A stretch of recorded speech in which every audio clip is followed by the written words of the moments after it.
Welcome to We Are Here Too, a podcast about mental health and life abroad. My name is Francesca. I'm an Italian counsellor living in Scotland. Every week we will have a closer look at the ebbs and flows of life abroad. So let's delve into it. First things first, if you're enjoying this podcast, please share it with people you think are going to enjoy this podcast as well. After all, it was created to create a community, and I will be eternally grateful. And if you're on Spotify, please give me a like or a follow or whatever that is and rate the podcast. I'd love to ask you to do it as well for other platforms, but for some reasons, I don't know how to access the Google Podcast, I think it's called, and like Apple Podcasts and all the other platforms. I manage only to access Spotify, so if you can be on that platform first, and then you choose, right? But I would be grateful. And second things related to today's episode. Today's topic can be a bit tender and quite raw, and so I'm asking you to really look after yourself as you're listening to this podcast. After all, we are talking about a feeling that can be very persistent, and it can really accompany our experience of life abroad and really make us see this experience with very distorted lenses. We all know how loneliness feels. We all know that, and I'm not asking you to go there because it can be incredibly overwhelming. But there are a few of characteristics that define loneliness that I would like to go a bit into details and see if that makes sense to you. The idea of loneliness is that it's like a void, and we feel like we're not doing things that matter, even if we have people around us. And that's not surprising, the idea of I feel lonely and even if I have friends. And I have people coming to me and with a lot of questions around that. How is it possible? I have friends, I have family, people love me, and I'm still feeling utterly lonely. Loneliness is a stage of long-term stress, and that can really exhaust the organism. It's this overwhelming feeling of isolation and sadness, which really chews away our self-esteem and sense of self and who we are and our ability to connect to others. It's like this cover all over us, a bit like depression, that doesn't allow us to actually see past it and doesn't give us energy either. Unfortunately, when we have all of these feelings, and they are overwhelming, we reach a place within us that needs others. And we look at outside of ourselves to fulfill those needs. And this leaves us in a place of powerlessness and high dysregulation, where it's difficult to make sense of what's going on, and on top of that, completely and utterly out of control of our lives. On top of that, we don't know what we need.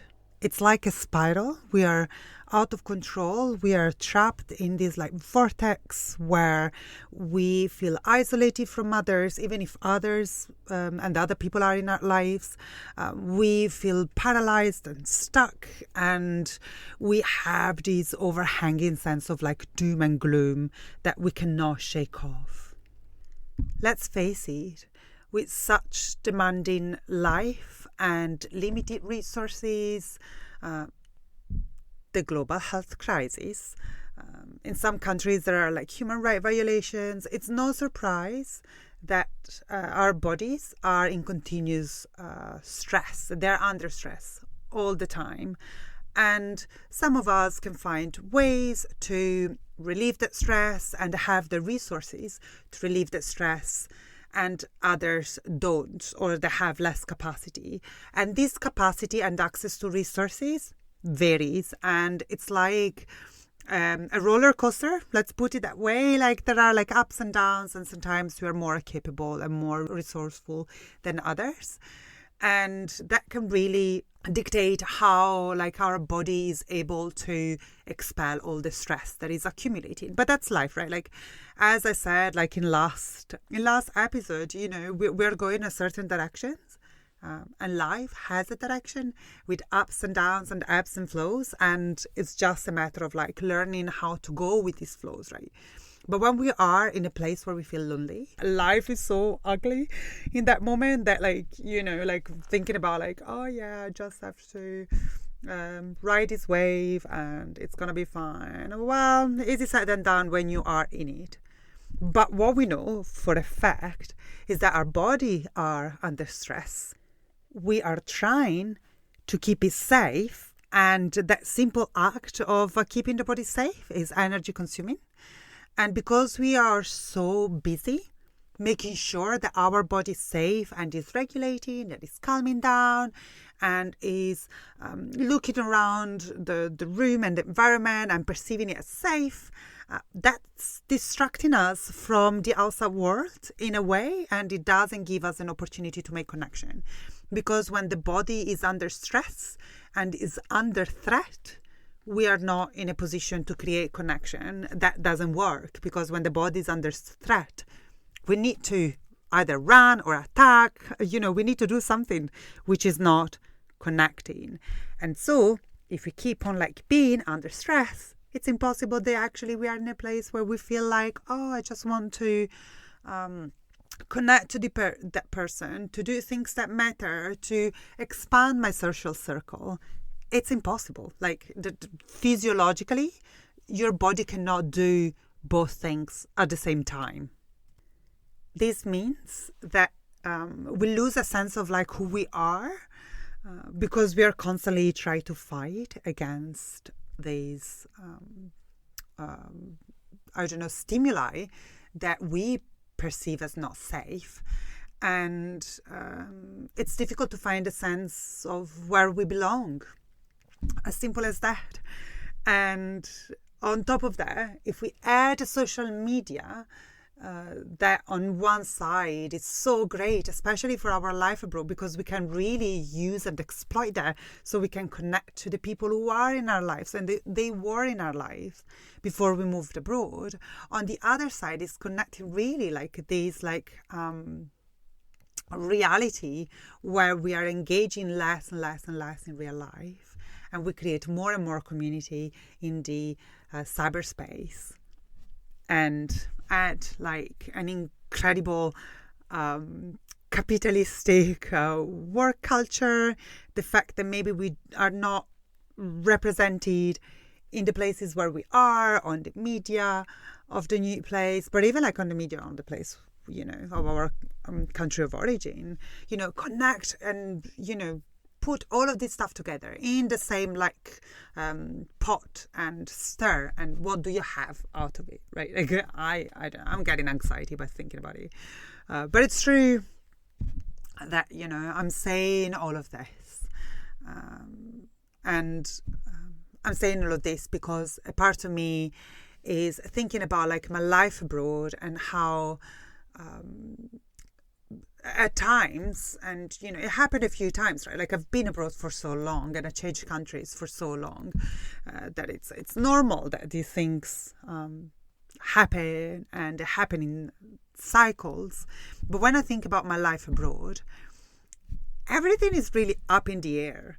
Even if we move to a new country and we already have a job and our accommodation is all set up, and we have people there that we know already, the simple fact that you are in a new country, like moving per se, is stressful. And moving to another country is stressful because you don't know cultural subtlety, and even though you know the language, you don't know like the cultural references. That per se is already enough to put it in a place of like, oh, this is not familiar, and for our bodies to feel like, oh, it's not familiar, I'm not sure. it's underlying stress. It's maybe subtle. For some of us, it can be very subtle because maybe we are used to new places, and the way we respond to stress is very much dependent on our perception of the resources that we have to fight the threat or escape the threat, if you want to call it that way, and by past experiences. So if we've experienced many times going through this cycle of moving abroad or being in places that are unfamiliar, knowing that we're going to survive them, for sure we are going to experience stress from it because it's life. Our body receives stress inputs, and it's okay because then, we know what, it's a survival thing. It's okay to experience stress, right? But because maybe we have these positive experiences from the past that we're going to survive, unfamiliar places and unfamiliar situation, then even though we are under stress, we are able to cope and to live through an initial phase of unfamiliarity with much more ease than someone who've never moved abroad before, or who's never been in many different unfamiliar places, or maybe they did in the past and the experiences they had were not positive and so they struggled. And let me tell you, when we feel lonely and we are abroad, we live in this space where we retreat more. We feel maybe more homesick. I, for sure, feel incredibly homesick when I feel lonely, and I crave more time on the phone with my family. I want to go back to Italy more often. I actually connect to other friends that I've had for a very long time, and I go and visit them. There are a lot of things that happen when I feel lonely, right? And it's not that I connect to those friends, just maybe be very clear, only when I'm lonely. It's just I need to connect to them more, and I'm very clear about it too. I tell them I'm just incredibly lonely. Can we organize to have a chat? When we feel that lonely, we maybe dread to do more things in our host country because our body is under stress, and it's continuously under stress, and it's overwhelming us, right? Loneliness, like any other feelings, is not gonna stay forever. It's really temporarily, and maybe the time frame that you are experiencing is quite long at the moment. Maybe you've been in it for a few months already, maybe years, or maybe it's just been a week, right? But it's temporary. There are things that can happen that can support you. But before I continue, and I suggest some of the things that you could do about your loneliness, and mainly it's not necessarily about your loneliness, but about you and how you could look after yourself during these hard times. I just want to say something, and I want to make it clear in general for this episode, my future episodes in the past, okay? You don't need to be healed to meet others and to connect. And especially, you don't need to be healed to deserve love and care. Use this as a mantra. Write it on your diary. Record this message for yourself. You deserve love, regardless of where you're at. You deserve connections, regardless of where you're at in your own personal journey and what's going on for you, okay? There are people out there for everyone. And there are people out there who are so in need to connect to others. And you just have to find them. And they just need to find you. And in order for them to find you, you need to be out there. And I hope that what I'm going to say next is going to support you to be in a place where others can find you, basically. And another things that I wanted to say as well is like all of these things that I'm suggesting, just know that, there is this that you can try at home in your own time, and then there is also therapy. And I'm saying this because I'm a therapist, but I'm also saying this because I know that therapy did help me immensely when I was going through like these phases of like feeling like no one cares about me, no one loves me, I'm alone in this world, like very existentials, okay? But like therapy like allowed me to get out of it. And it doesn't necessarily have to be talking therapy, okay? I'm not necessarily vouching for it. There are many different types of therapy that you can explore and use and see what really fits for you. It could be talking therapy. And there are many approaches, and for sure there's going to be one approach that works for you. You can do like somatic therapy, which is a body-based therapy that supports your body to heal. And then there is also like nature therapy and animal-assisted therapy, which are also incredibly powerful, and they really give you a sense of like connecting to the natural world. And that's also what helped me when I was feeling incredibly lonely, was to have the feeling of like, okay, like I'm here and the world is supporting me, like the earth and the soil is there for me. And I found so much peace in it. But that was me, right? So let's dive in, right? First things first, you need to feel it. I'm aware that the feelings of loneliness, so all of that sadness and isolation can be incredibly overwhelming. And trust me, I do understand why you don't want to get there. The moment that it comes, you just panic, try to do something, numb yourself away. And it's no secret that actually we tend to use coping strategies that may not necessarily do us any good in the long term. I'm not talking about like using substances and alcohol quite regularly. Gaming can be one of those, like gambling, creating patterns in the way we are late with food that is causing us like distress. I'm thinking about binge watching TV series. If it's consistent and all the time, and actually you're not even watching, you're just numbing yourself out because like you're checking your phone or doing the chores or whatever, okay? Like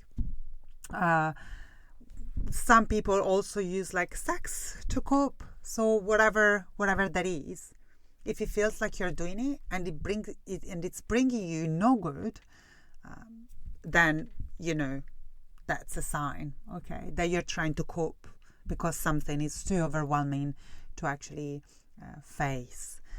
But the reality is we all need to get there, and we all need to face our demons. And that's why I suggest therapy, because at least you have someone who can hold you and support you and contain those demons when they come about. But there are ways that you can actually do that, and I'm going to talk you through. One thing of doing is like the moment that you feel it and you start realizing that you're getting overwhelmed, ground yourself. And when I say ground yourself, there are different ways that you can do that, okay? Because grounding, so bringing yourself to the here and now, is basically a way to tell your body that, yes, it's under stress, but it's not unsafe. It's not threatening, okay? It's basically telling your body like it's just life. It's just life stressors that we are experiencing, but we're not under threat, and we don't have to run and we don't have to fight. So what you can do is like name objects around the room or in your environment until the feeling of like overwhelming panic passes. Do it slowly and say it out loud. Just don't do it once and think like, oh, that's amazing, it passed, and because maybe it needs more than one time to do it, okay? And take it easy, like you're experiencing once, name objects around, ground yourself. That's it. That's enough. Okay, that's enough for you for today. You want to do it twice, 3 times, 4 times, do it, right? Like, but just remember, like, you're teaching your body that actually the place is safe, the space and where you're at in that moment is safe, and your body may fight that feeling at the very beginning. Okay, so just bring grace and accept that your body may need a bit of time to get to that place where it really feels like it's safe here now. Okay, so you can name objects, you can hold something heavy, whatever that is. Like, it could be like, I don't know, a volume of an encyclopedia. It could be like a heavy rucksack. I'm thinking about what else. Or I don't know, like what the compost or soil for plants. Whatever it is, okay? Just hold something heavy when you're feeling that, and name things around the room, and that should help you a bit more to feel grounded. Feel your body as well, like connected to the environment. So if you're sitting on a chair, feel your entire body sitting on a chair. Again, we start very small. Feet on the ground. Can you feel the feet on the ground? Butt cheeks on the chair. Your back leaning against the back seat. If you're lying on the floor, again, start from bottom to top. Okay, so it's just about like finding all the points of contacts and stay with it. Okay, we're just reminding the body, like, we're safe because I'm sitting on a chair in my house, or I'm in a park and I'm leaning my back against a tree, and that's safe. Those things are quite important actually to have in mind for this practice. Again, I already said about spending time in nature in whatever form that comes. Maybe you loved wild swimming, you love hiking, cycling, going for like a gentle saunter in an urban park. You garden, you plant, whatever that is, just do it. It's amazing. There are a lot of researches about like the power of like nature and nature connection, to feel like connected in general, like with the world in its totality. So just give it a go. I know of people who actually like started gardening and they're just loving it. Okay, so you never know. Maybe that's not you today. It could be you tomorrow. I would just experiment. Suggestion number 2 is work on the things that hold you back from being seen. Because loneliness is about not feeling seen. And when we live abroad, and especially at the beginning, it's so easy not to be seen because we don't speak the language. We tend to do jobs that are not the forefront. Maybe they're not customer service. Maybe it's like kitchen porters, cleaning rooms, and we work maybe unsociable hours. And so maybe like locals or people who've been abroad for long enough, they're not doing. And it's so easy then to not be part of like a routine that involves others and activities and such. And so just what is it? What is it that is holding you back from being seen? Is it just something practical? So you don't know the language, or again, you're working on social hours. So what can you do about that? Like, are there things or courses that you can do for free? Is there like a way that you can actually organize with the people activities to do actually when you are free? Are there ways that you can plan things around and ask people in your circle to actually meet you halfway when you organize things, so you can be involved a bit more? But if those things are not practical, what is it that is holding you back? Remember, we cannot, let's say, recover from feelings of loneliness in isolation. We need others. We are social creatures. And we need others for resources, for company, to survive. Others are so key to our life that we cannot expect actually we're just going to be better without others in our life. So whatever it is that it's getting in the way for you to meet others and be with others, for you to be seen again, just what is it? Basically, my question is like, what are you afraid of? Last but not least, and I think it's quite obvious at this point, just reach out. I know you're battling against thoughts of not being liked, or feeling like a burden, feeling like that maybe you're the one pouring out all of these energies to connect to others, to be included, to be wanted, but once again, we're talking about these feelings of like placing a need on others and avoid, basically we are putting onto others the responsibility to actually fulfill a need in us. Okay, that most likely that need is a need of avoidance, like there is nothing in there. But you need these other people, and you need them to feel better.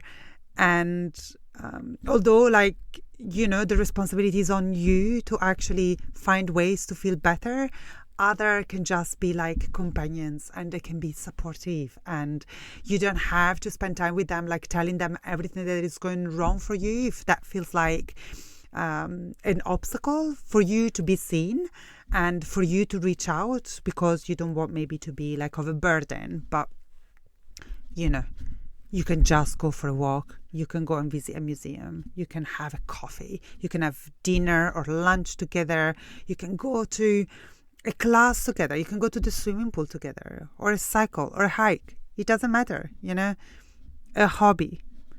You need others, to be around, to connect, for you to feel safe enough. So you're soothing your body. You're reminding your body that despite all of this stress that the body is considering threat, actually there are moments where you feel safe. That's what we need when we reach out. Okay. Then all the rest is about you, and find other ways to, explore why that feeling of nothingness is so rooted in you.